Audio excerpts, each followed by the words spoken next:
Friday night the porch light flickered like it was nervous, and Sarah's hand found mine across the wicker table while the lasagna cooled between us.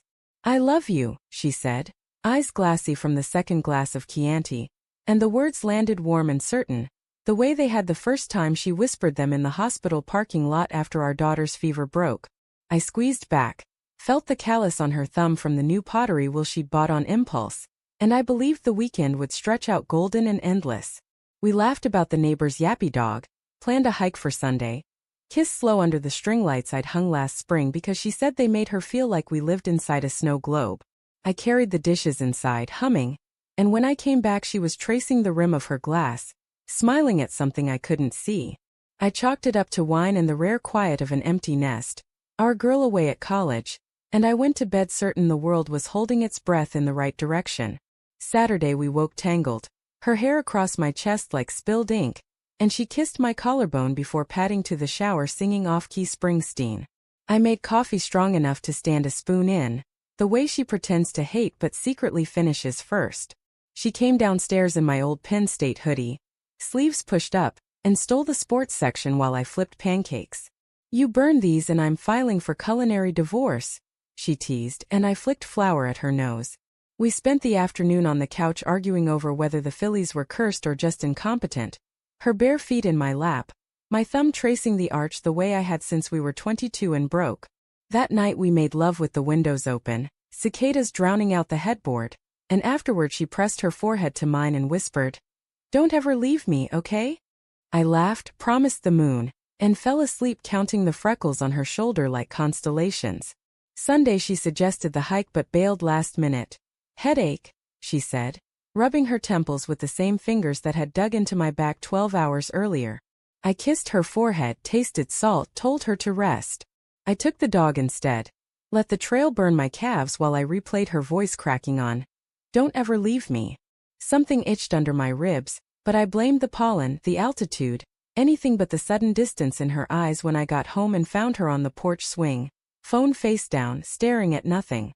She smiled when she saw me, but it arrived late like an afterthought. Dinner was quiet. She pushed salmon around her plate and said she wasn't hungry. I cleaned up alone, heard the shower run longer than usual, caught her silhouette through the fogged glass and wondered why she'd locked the bathroom door for the first time in 23 years. Monday morning she left for work before I woke, a note on the counter. "Gone early, big presentation. Love you." The handwriting looked rushed, the heart she usually dotted with a smiley face just a lopsided circle. I stared at it too long, then stuck it to the fridge like evidence. At the office I couldn't focus. Emails blurred. Around noon I texted, "Knock 'em dead." She replied with a thumbs-up emoji, nothing else. By 3 I was inventing reasons to drive past the community center where she taught evening pottery. The parking lot was empty except her Subaru, but the lights inside were off. I told myself she'd carpooled, went home, paced. She walked in at 7:30 smelling like clay and something sharper, citrus cologne that wasn't mine. "Class ran late," she said, kissing my cheek too quick, eyes sliding past me to the hallway. That night she slept facing the wall, spine a rigid question mark.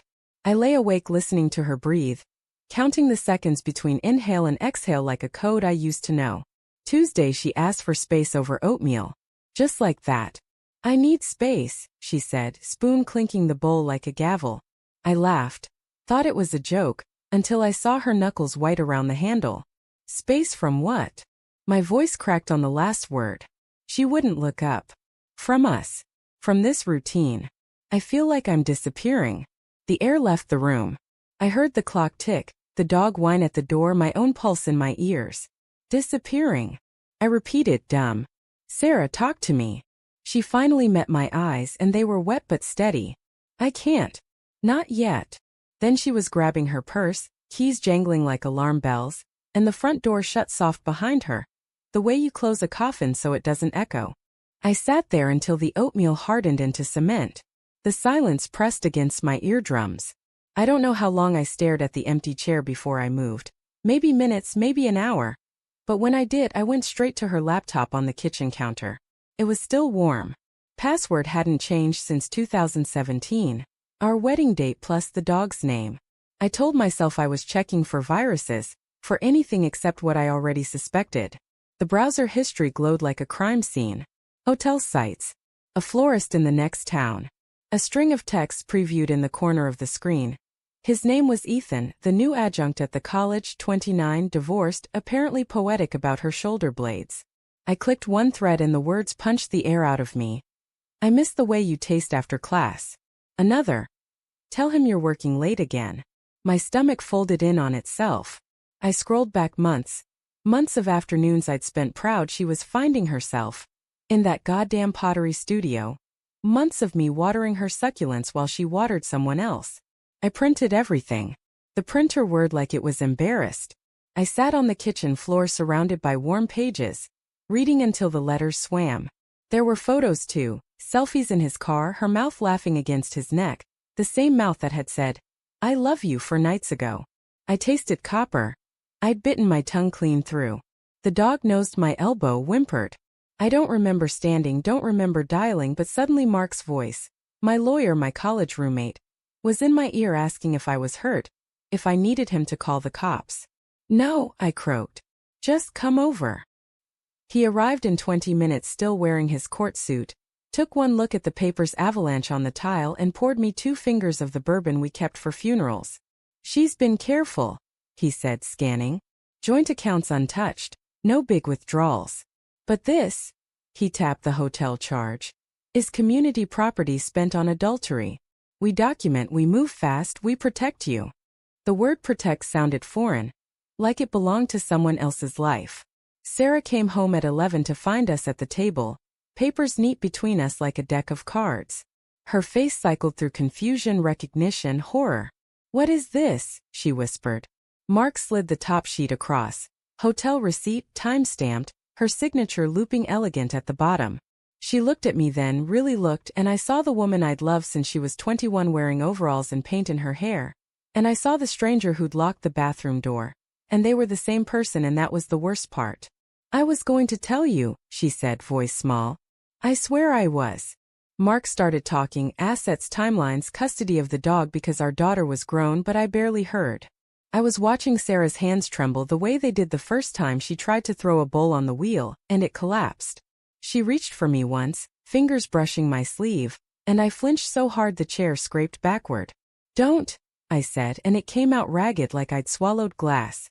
She cried then, quiet sobs that shook her shoulders, and part of me, the idiot part still counting freckles, wanted to hold her. The rest of me catalogued every lie. The headache, the citrus cologne, the thumbs-up emoji. Mark packed the papers into a folder thick as a phone book. Sarah stood in the doorway clutching her purse like a life vest. "I never stopped loving you," she said. "I just needed to breathe." I laughed, a sound like tearing paper. "You needed to breathe in someone else's mouth." She flinched. Mark touched my elbow. "Time to go." I walked past her without touching, smelled the clay on her skin one last time, and stepped into the night that suddenly felt too big. The weeks that followed were a slow hemorrhage. I slept in the guest room, woke to the ghost of her shampoo. Our daughter called crying, caught between us like a wishbone. Sarah moved into the apartment above the studio, sent texts that arrived like aftershocks. "I miss your coffee." "I'm sorry." I found her pottery wheel in the garage, the clay inside dried to stone. I hurled it against the wall and watched it shatter into 1,000 apologies that would never be enough. Mark filed. She didn't contest. The judge's gavel fell like a period at the end of a sentence I never wanted to write. Some nights I drive past the community center, windows dark, and I wonder if she still teaches on Tuesdays, if Ethan waits in the parking lot with engine running. I wonder if she tells him about the snow globe lights, about the way I used to warm her feet between mine. I wonder if love can be both a home and a prison, if needing space is just another way of saying I stopped fitting inside the life we built. Mostly I wonder how you mourn someone still breathing, still posting sunsets on Instagram with captions about new beginnings. Here's what I know now, the truth I carry like a stone in my pocket. Love isn't a promise kept. It's a promise believed until the moment it isn't. And when the moment comes, you don't get to choose the wreckage. You only get to decide whether to keep bleeding or start bandaging. I'm still deciding.